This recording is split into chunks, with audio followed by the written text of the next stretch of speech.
जय श्री कृष्णा। राधे राधे। क्या हम ज़िंदगी जी रहे हैं या ज़िंदगी से शिकायत कर रहे हैं? हर किसी को ज़िंदगी मिला है, हर किसी को अच्छा जीने के लिए मिला, हर किसी को मौका मिला है, हर किसी को एक जैसा इन्वायरमेंट मिला है। नेचर किसी के साथ कोई भी दुर्व्यवहार नहीं किया है। नेचर अपना काम करती है। क्या हम रियली में अपना काम कर रहे हैं कि नहीं, यह सारी चीज़ों को समझ कृष्ण से हमें मिलता है। और कृष्ण का जीवन हमें बहुत कुछ सिखाता है। ज्ञान तो हमें मिलता ही मिलता है, अपने जीवन में कैसे बढ़ना है, कैसे घटना है, क्या क्या चीज़ें होती है, उसी सारी चीज़ों को लेकर के एक अच्छा अनुभव मिलता है। आइए समझने की कोशिश करते हैं कि कृष्ण के जीवन से हमें क्या क्या चीज़ें मिल रहा है। और जैसे कि पिछले अध्याय में भी हमने बहुत सारी चीज़ें डिस्कस किया है और आगे भी ऐसे डिस्कस करते रहेंगे। इस अध्याय में कुछ अलग सीखने की कोशिश करते हैं कि कृष्ण का जन्म अगर देखा जाए तो एक कारागार में हुआ था। कितनी प्रॉब्लम्स, कितनी समस्याएं और कैसी कैसी परिस्थितियों में हुआ था। शायद आज के डेट में ऐसा किसी भी बच्चों का जन्म इस तरह से नहीं हुआ होगा या ना होता होगा। चाहे आप किसी भी तरह का हो, एक मज़दूर का भी बच्चा ऐसी परिस्थितियों में नहीं जन्मता है। यानी उनसे बेहतर परिस्थिति रहती है, उनसे स्थिति बेहतर रहती है। लेकिन कृष्ण का लाइफ, कृष्ण का बचपन, जन्म कारागार में हुआ, एक जेल में हुआ। और जेल में जन्म होने के बाद कुछ ही घंटों में उन्हें माँ से जुदा कर दिया जाता है। ये भी एक बहुत बड़ा अन्याय है, एक बहुत बड़ा सृष्टि ने अन्याय किया था।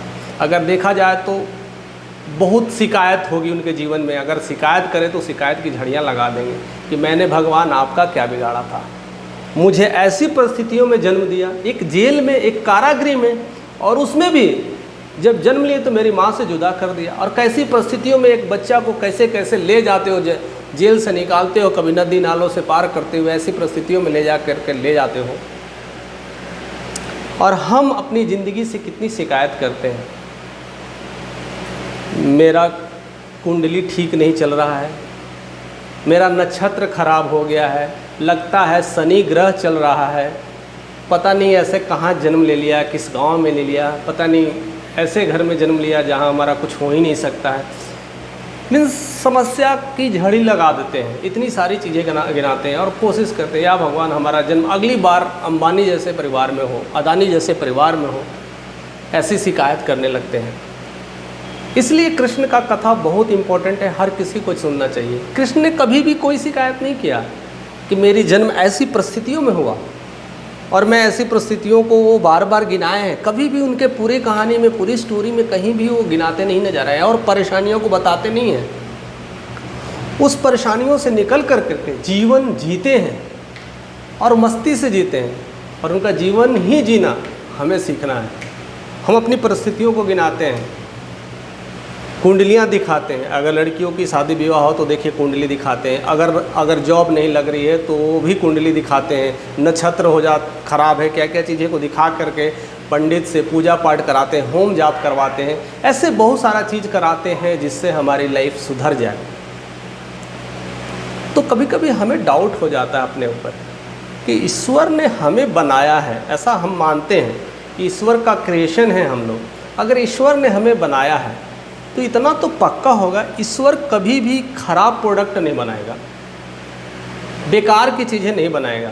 हम जैसे इंसान अपने फ़ायदे के लिए चीज़ें को ख़राब बना सकते हैं, प्रोडक्ट को डुप्लीकेट बना करके लॉन्च कर देते हैं, बेच देते हैं फ़ायदे के लिए।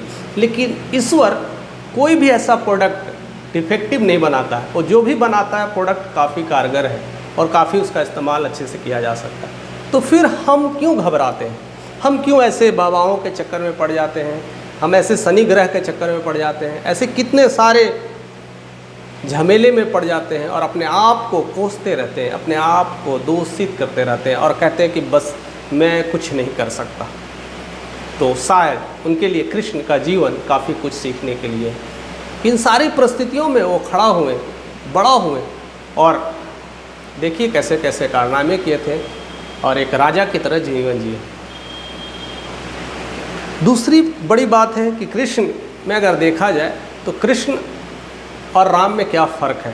अक्सर हम चर्चा करते हैं, ऐसे तो दोनों एक ही हैं बट रूप अलग अलग है। अगर कहा जाए तो दोनों एक हैं, लेकिन रूप अलग अलग है। दोनों अलग अलग युगों में आए हैं, उनके भी कई कारण होंगे, कई सारी चीज़ें हैं, लेकिन समझने की कोशिश करते हैं कि राम और कृष्ण में क्या अलग है।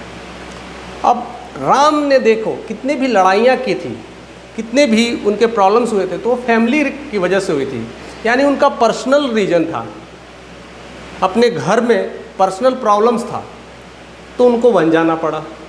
वन में भी रह रहे थे तो उनकी बीवी को कोई लेकर चला गया, उनके लिए भी उन्होंने लड़ाइयाँ की, यानी जो कुछ भी लड़ाइयाँ उनके जीवन में चल रही थी तो पर्सनल प्रॉब्लम्स था। लेकिन कृष्ण के जीवन में ऐसा कोई पर्सनल प्रॉब्लम नहीं था, वो हमेशा दूसरों के लिए लड़ते थे, और दूसरों के लिए लड़ने में जो खुशी है, आनंद है, वो आप करने पे ही समझ सकते हैं। इसी तरह से अक्सर जब हम लाइफ में मेहनत करते हैं, बहुत कुछ अचीव कर लेते हैं, मेहनत करते हैं यानी सफलता मिलती है, बहुत सारी अचीवमेंट मिलती है, बहुत सारे अवार्ड मिलते हैं, और खुशियाँ तो भरमार मिलती है, बहुत खुशी मिलती है।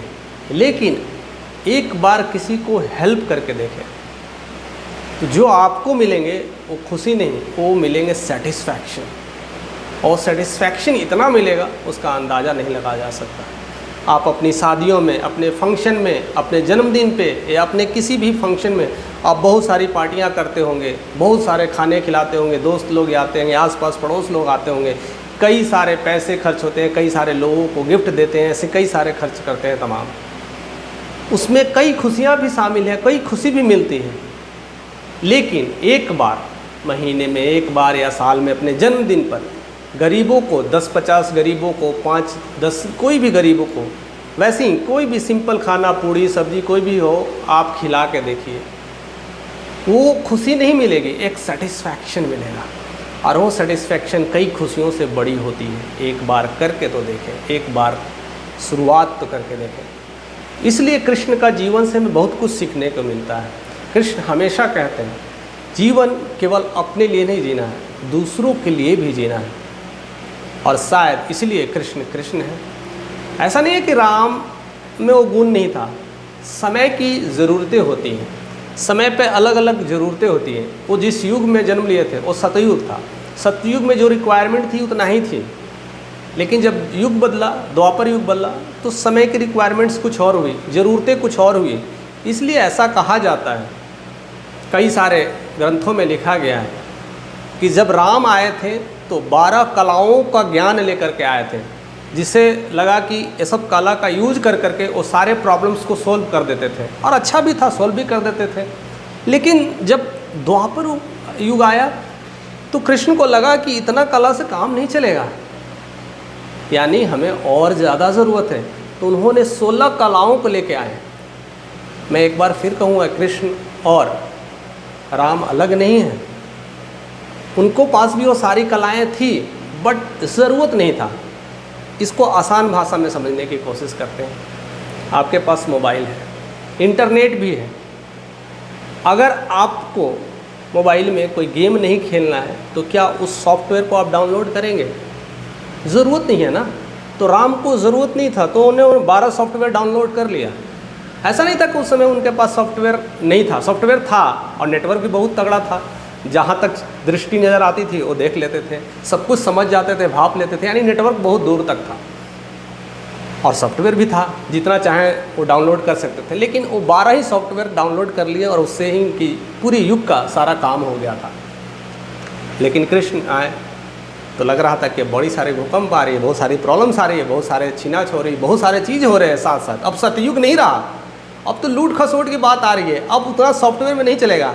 यानी आज जो है लोग या बच्चे हैं, अब लगते हैं पढ़ाई लिखाई के साथ साथ मनोरंजन भी महसूस करना शुरू करते हैं, तो इसलिए अब सॉफ्टवेयर में एक और डाउनलोडिंग आ गया है, गेम्स आ गया। अब फटाक दीपा गेम डाउनलोड कर लीजिए, एक सॉफ्टवेयर ऐड हो गया, तो आपकी ज़रूरतें हैं तो सॉफ्टवेयर, तो वही सॉफ्टवेयर की वजह से कृष्ण ने 12 से जाकर के 16 कलाओं को अध्ययन किया, यानी 4 और सॉफ्टवेयर को डाउनलोड कर लिया, ज़रूरतें थी। लेकिन आज इस युग में क्या लगता है कि आपकी 12 और 16 कलाओं से ही काम चलेगा? आज हमें और सारे सॉफ्टवेयर की ज़रूरत है, आज हमें और सारी कलाओं की ज़रूरत है। आज हम सोचते हैं कि बस हम एक चीज़ का ज्ञान हो जाए और नॉलेज हो जाए तो हम जीवन में आगे बढ़ पाएंगे। हाँ, आप बढ़ पाएंगे, आप पैसे कमा तो लेंगे, लेकिन जीवन में आगे बढ़ पाएंगे, हर सफलताओं को अचीव कर पाएंगे, ये ज़रूरत नहीं है, ज़रूरी भी नहीं है। शायद आपको मिल सकता है, आप पैसे में बहुत अमीर हो सकते हैं, लेकिन फैमिली रिलेशंस में गरीब हो सकते हैं। इसलिए आज कई सारे सेलिब्रिटीज़ लाइफ देखने को मिलता है, पैसे की भरमार है, बट उनके फैमिली में आपस में बनती नहीं है, तलाक हो जा रहे हैं, रिश्ते ख़राब हो रहे हैं, और कई सारे रिश्ते आपको आए दिन देखने को मिलता होगा, क्योंकि आज उतने कलाओं से काम नहीं चलने वाला है। आज हम पढ़ लिख करके सोचेंगे कि अच्छे एक डॉक्टर बन जाए, आईएएस ऑफिसर बन जाए, बन सकते हैं, आसान है, लेकिन अच्छा फैमिली बना ले ये आसान नहीं है। सारी कलाओं में आप बेहतर नहीं हो सकते हैं।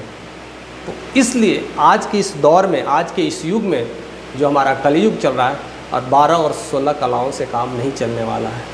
आज कुछ और नई कलाएं सीखनी है। इसलिए जब भी मौका मिले, जब भी कुछ ऐसी बातें कहीं सिखाया जा रहा है, कुछ ऐसे ज्ञान मिल रहा है, तो हमेशा लेने के लिए तैयार रहें। जहाँ कहीं भी ऐसे सेमिनार हो रहे हैं जो पर्सनल डेवलपमेंट की बात किए जा रहे हैं, या और भी बिजनेस की बात की जा रही है, और भी किसी तरह के development, career development, coaching, insulting, जो भी है सारे चीज़ें, जिस तरह की ज्ञान मिलता है तो इस बार लेने की ज़रूरत है इस युग में, क्योंकि कई कलाओं की ज़रूरत है। कब किस रूप में कहाँ आ जाए ये कोई नहीं जानता है।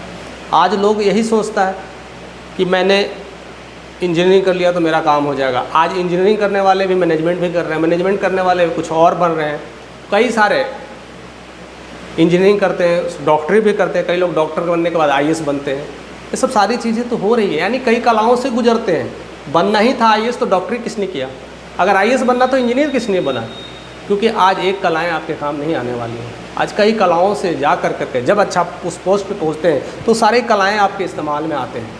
तो आज सारा चीज़ ज़रूरत है, हर चीज़ का ज़रूरत है, हर चीज़ को समापन करने की ज़रूरत है, हर चीज़ों का नॉलेज इकट्ठा करना है, और फोकस आपका एक सेंटर की तरफ होना चाहिए, लेकिन नॉलेज होना चाहिए। तो ऐसा नहीं था, कृष्ण का फोकस क्लियर था, जितना फोकस जिस चीज़ में लग जाते थे वो पूरी तरह से क्लियर कर लेते थे, लेकिन नॉलेज अथाह था। जिस तरह का नॉलेज, या फैमिली रिलेशन हो या कोई भी चीज़ें हो, वो सारी चीज़ों को कर लेते थे। एक और ख़ास चीज़ है जो कृष्ण के जीवन से सीखने को मिलता है। कृष्ण जब भी देखो, जब भी वो बैठते हैं या खड़े होते हैं तो उनके लेग क्रॉस होते हैं, ऐसे लेग्स होते हैं। या बांसुरी भी बजाते हैं, जब ऐसे बांसुरी रखते हैं तो बांसुरी तो रखते हैं, लेकिन लेग क्रॉस होता है। लेकिन वही राम का जीवन देखो तो लेग स्ट्रेट रहता है। तो अब देखिए कि प्रॉब्लम्स ये कैसे समझना है, इसको कैसे समझा जा सकता है। अगर आप घर में आप रोटी चपाती बनाते होंगे तो रोटी को फुलाने के लिए आप जो चिमटा का इस्तेमाल करते हैं वो स्ट्रेट होता है, लेकिन अगर वही जब आप तवा को उठाना है तो उस चिमटे से तवा नहीं उठेंगे, उसके लिए क्रॉस चिमटे की ज़रूरत पड़ती है, वो क्रॉस वाली ज़रूरत पड़ती है, जिससे ज़्यादा बलशाली चीज़ों को आप उठा सकते हैं। बकेट को उठा सकते हैं, तसले को उठा सकते हैं, भगोने को उठा सकते हैं, लेकिन रोटी को उठाने के लिए वो चिमटे की ज़रूरत नहीं थी, सिंपल चिमटा स्ट्रेट वाला ज़रूरत पड़ता था। तो सिंपल बात है, समझना यही है कि राम के जीवन में जितनी जो प्रॉब्लम्स थी उनके लिए बस स्ट्रेट से ही काम चल जाता था, कृष्ण के लिए स्ट्रेट से काम नहीं चला था, इसलिए वो इस तरह का इस्तेमाल करते। तो हमें भी इस युग में हर तरह की चीज़ों का इस्तेमाल करना है। आज का युग है साम दाम दंड भेद, सारी नीतियों को अप्लाई करना है, लेकिन सारी नीतियों को अप्लाई करने के लिए सारी नीतियों का ज्ञान होना ज़रूरत है। और वही ज्ञान कृष्ण कई माध्यमों से देने की कोशिश करते हैं, अपने जन्म के माध्यम से, या अपने कर्म के माध्यम से, या अपने ज्ञान के माध्यम से। वो सारे ज्ञान आप लेते रहें और ऐसे ही हमारे साथ बने रहें। मैं ऐसे ही कड़ी कृष्ण की कई सारी कड़ियों को जोड़ूंगा और साथ साथ आप तक पहुंचाने की कोशिश करूंगा। वीडियो कमेंट में आप करके हमें बताइएगा कैसा लगा, और अच्छा लगा तो आज भी जो भी नई नई वीडियोस हैं मैं आप तक पहुंचाने की कोशिश करूंगा। और भी कुछ चीज़ें आपको चाहिए तो हमें कमेंट करके बता सकते हैं। अगर चैनल पे नए हैं तो सब्सक्राइब करिए, ज़्यादा से ज़्यादा लोगों तक शेयर करना ना भूलें, क्योंकि ऐसी केवल जो सीख होती है पर्सनल नहीं होना चाहिए, हमेशा शेयरिंग करना चाहिए और हमेशा देने की कृपा होना चाहिए। जिसको कुछ फ़ायदा हो जाए, ज़रूरी नहीं है कि हमें मिले फ़ायदा, किसी और को मिल सकता है। और बार बार कृष्ण यही कहते हैं, जो पहले जो चीज़ों को सिखाना था सिंपल सिखा देते थे, आज एक इंसान को सिखाने के लिए कई मेथड्स अपनाना पड़ता है। आज इंसान को सिखाने के लिए कई नीतियों का इस्तेमाल करना पड़ता है। या आज एक इंसान को आप इस तरह समझा सकते हो, दूसरे इंसान को दूसरी तरह से, हर इंसान को एक ही तरह से आप नहीं समझा सकते। तो ज़रूरी नहीं है कि मैं जो ज्ञान दे रहा हूँ शायद आपके लिए अच्छा हो या शायद आपके लिए समझ में आ जाए, लेकिन आपको यह पता चल जाता होगा कि यह ज्ञान किसी काम के लिए आ सकता है कि नहीं, किसी के लिए भी आ सकता है, उसको बस शेयर कर देना है। और मैं यही उम्मीद करता हूँ आपसे, ऐसे ही हमारे साथ बने रहिए। जय श्री कृष्ण।